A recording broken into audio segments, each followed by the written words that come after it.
Hello, my name is Annie Birchall and I'm a product manager in the external digital service team at HMLR Registry. As part of our digital transformation programme, we are enhancing the existing electronic document registration service, known as EDRS, provided through the portal. This is known as the Digital Registration Service, or DRS for short. This service is in private beta and is currently live for a small number of users. Their involvement at this stage is shaping how all HMLR registry applications are submitted in the future. We're gradually rolling this out to account managed users who submit significant volumes of applications through the portal. Their experience and feedback is helping us to develop the best service possible. The service is an improved way to send register update applications through HMLR's portal. It's an easier to use and more intuitive service, guiding you through the register update process as you create your application. As the service grows, you'll be able to complete register updates quicker, as the service will autofill required data, reduce duplication and the risk of human error, which ultimately leads to requisitions. The service enables a user to submit up to 10 transactions against a single title via one application. Currently, there are 77 transactions live, including the transfer of ownership transactions. We're currently working on extending the transactions available to include charge and discharge transactions. These will be added to the service over the coming months, and these will enable the user to submit the most common change of ownership applications via the service. The service will replace the existing offering EDRS in time when we've built all of the capabilities required. In this session, we're going to take you through a demo of the service. On the left-hand menu, you will see the New tab. This is how you enter the enhanced service. We're going to do that now. This is the start page. As you can see, there is guidance around what you can use the service for and what you currently can't before you start your application. We also provide some information that you will need to provide during the service. And again, we reiterate where you can't use this service. If necessary, you can use the link at the bottom to return to the current EDRS. Today, we're going to compile and submit an application to make a register update application. We're going to start that now. So to begin, we ask you to enter your case reference. There is no validation around this field as this is your client reference. We do limit this to 25 characters. We're going to enter the reference and then we're going to select continue.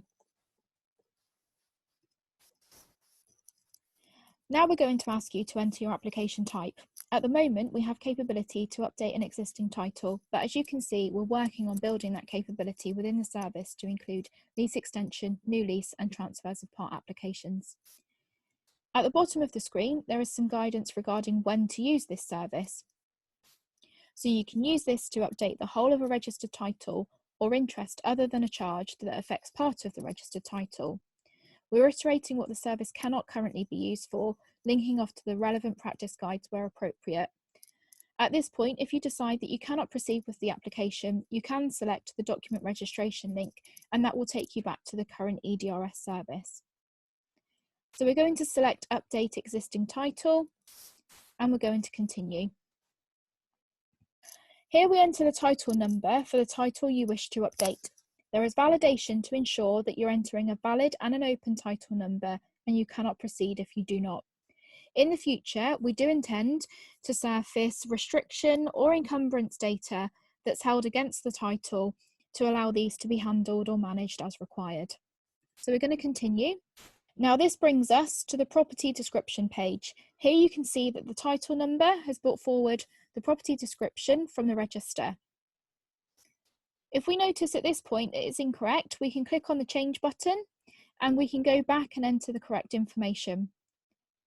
Next, we need to select whether this application affects the whole of the title or part of the title. We're going to select whole and continue. Now we need to select our transactions in priority order. You can have up to 10 transactions within the application, and you can add more by selecting the Add Another link at the bottom. You will see that we've provided a link to the fees calculator. In time, we will calculate fees within the service. So firstly, we're going to select Discharge of Charge.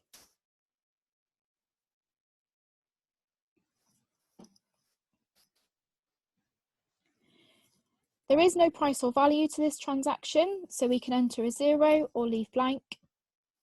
We will be building logic to inform users where a price paid or value is required in the future. So there is also no fee, so we'll enter a 0 here as well. There is some basic validation behind fees just now.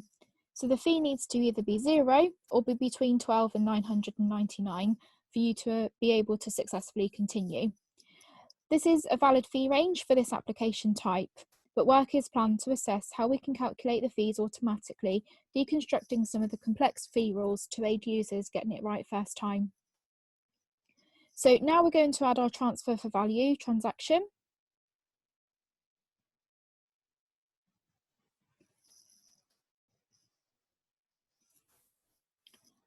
We do require a price or value for this transaction, so I'm going to add that. And the fee. As you can see, the fee totals up at the bottom of the transaction table, and we also confirm that that fee will be taken from the variable direct debit account that's linked to that portal user. We can also select if disclosable override and interest affect the register state, and we would just check that box here. And there's also some really good supporting guidance and information regarding disclosable override or interests, linking off to the form and also the practice guide if it's required. We do not have any disclosable override and interests, so we click continue.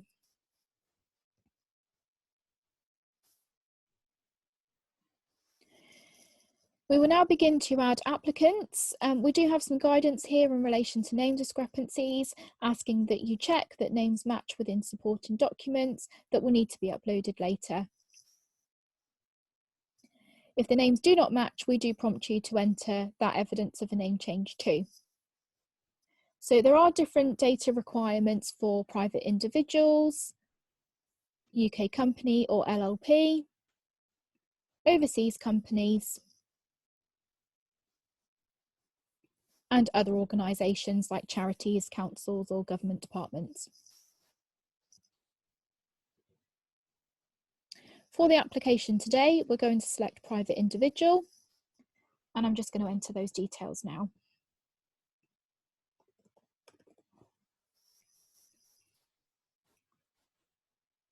Okay, we can add more applicants in the next step. So we're going to continue.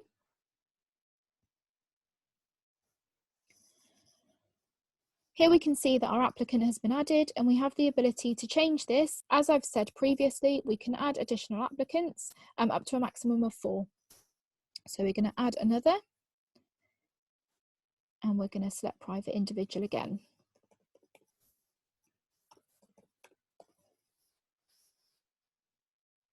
And we're going to continue. Okay, so we can see that the additional applicant has been added, but I've noticed here that I've made a typo. So I'm going to go in and amend that.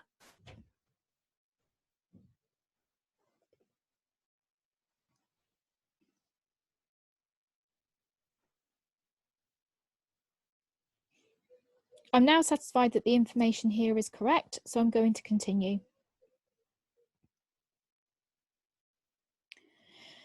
Next is the complete your application stage. Here we're asking that you provide all of the details and documents that you need to attach to your application.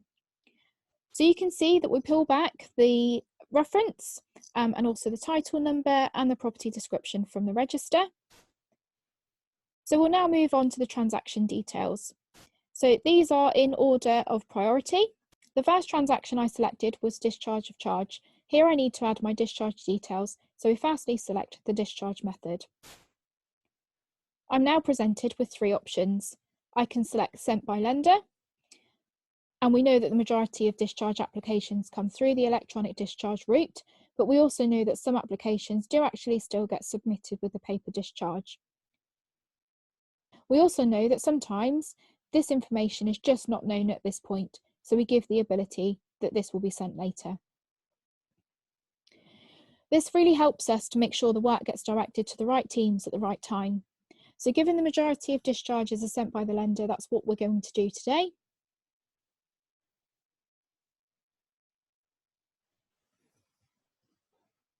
and I can now see that that task has been marked as complete. Now I'm going to enter the existing lender information.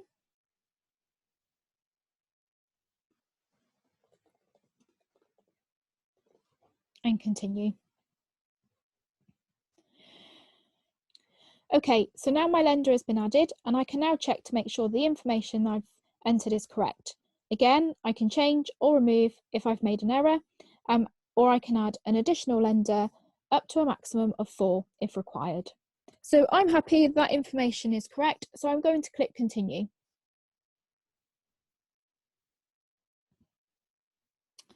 That's taken me back to the complete your application page. I can now see that all of my discharge of charge tasks are complete. So I'm now going to move on to transfer for value. So as you can see, this is broken down into 3 sections. We need to enter the transferee details, the transferor details, and supporting documents. I'm going to go ahead and work through those now. So here I need to identify the applicants. So I'm going to go ahead and select both parties. Again, if I need to, I can add transferees in the next step. Those have now been added, so I'm going to continue. If I did need to add another, I could do that at this stage. Continuing on, I need to add my transferee representation. So I need to do this for both of my transferees. I'm going to go ahead and do that.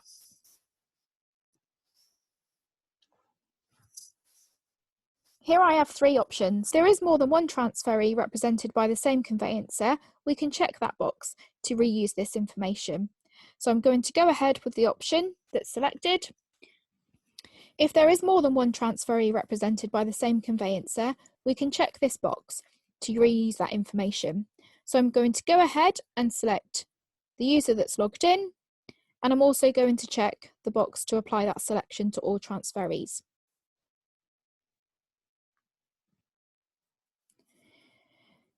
Here I can see that the transferee representation has been added. Again, if I've made a mistake, I can remove them, go back to the previous step and re-add that information. I'm happy, so I'm going to continue. So next is adding addresses for service. And I need to add addresses for both transferees. I'm going to start with Jane.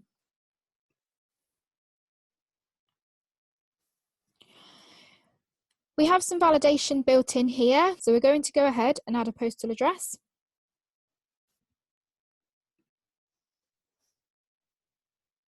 So there are 2 options here. I can enter a postcode that will take me to an address lookup, or I can enter the address manually. Today I'm going to use the enter postcode function.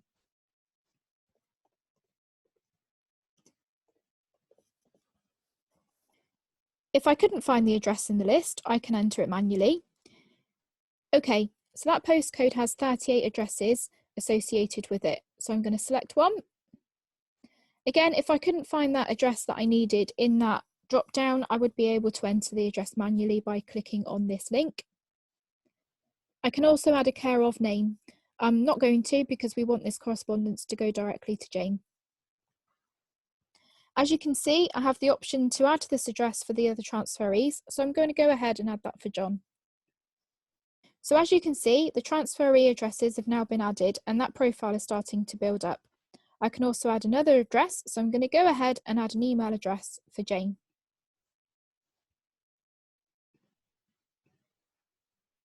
This takes me back to the address for service screen, so I'm going to go ahead and select email address. And I'm going to enter that email address.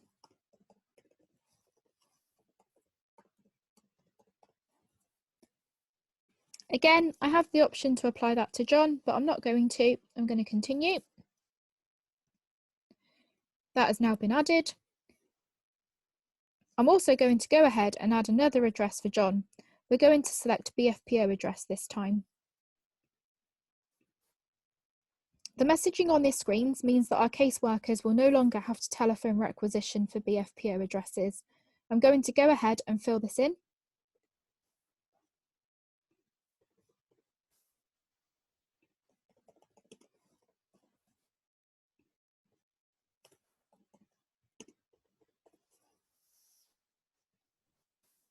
and I'm going to add Jane's name as a care of.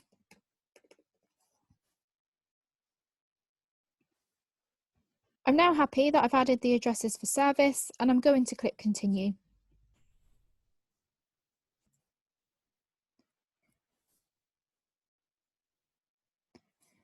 I'm now going to move forward to my transferor details.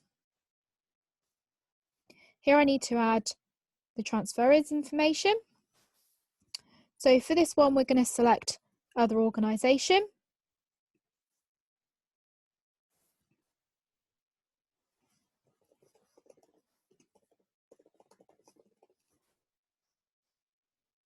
Again, if needed, we can add more transferors in the next step.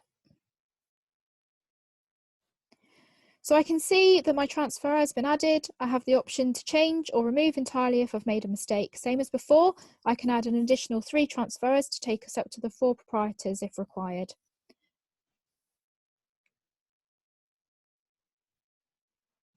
I'm now going to go ahead and add my transferor representation.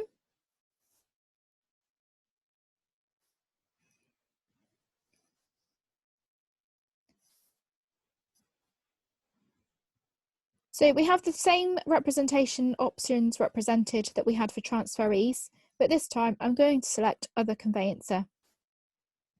I am required to add the full name of the other conveyancer, registered address and conveyancer reference.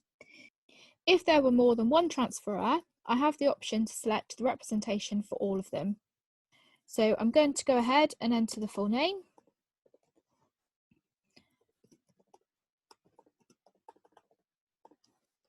The registered address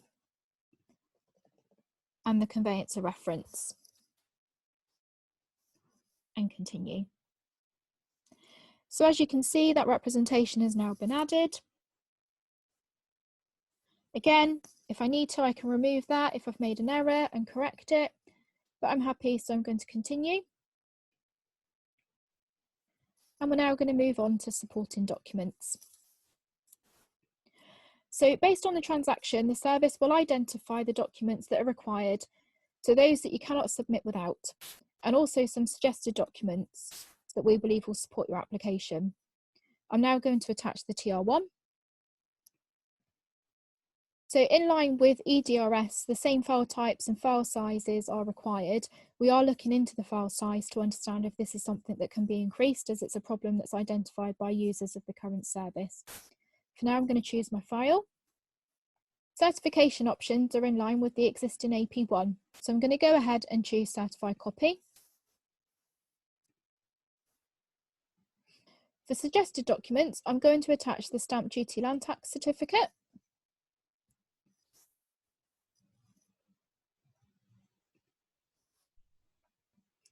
And certify it.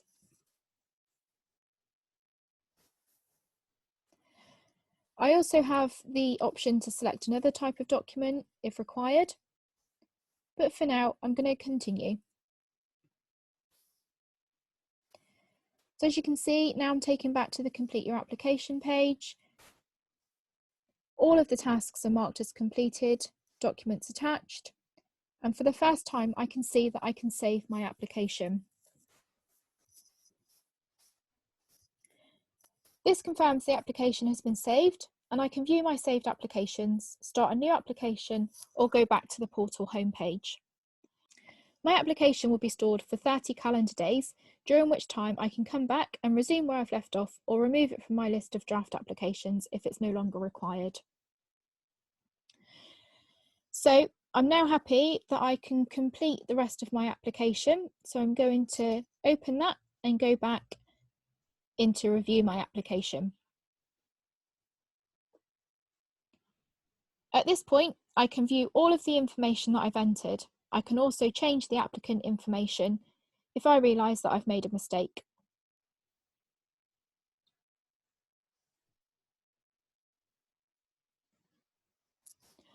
I now need to select the contact email address for the application, where the correspondence or requisition information will be sent to. This is pre-populated with the logged in user's email address, but I can add another if required. The warning statement is available to review by selecting the link. And to submit the application, we proceed to select Confirm and Submit. The application has now been submitted and will hit the day list. You are provided with the HMLR Registry reference number, also known as the ABR or the application barcode reference, the priority date and time information, and the details of the application. So we're just going to scroll down to the bottom. From here, you can download the completed AP1 in a PDF format, start a new application, or go to the portal homepage. The submitted application will now be viewable in portal. If you select the Download Completed Application, this opens in a new window. We plan to release email confirmation functionality soon, which will send all application details, including access to the AP1, to the contact email address provided. The demo is now complete. We hope you have found it useful, and if you would like to contact us for further information, to provide feedback, or even get involved, you can do so either by contacting the team directly, email addresses are on the screen, or via your HMLR Registry account manager if you have one. Thanks for viewing.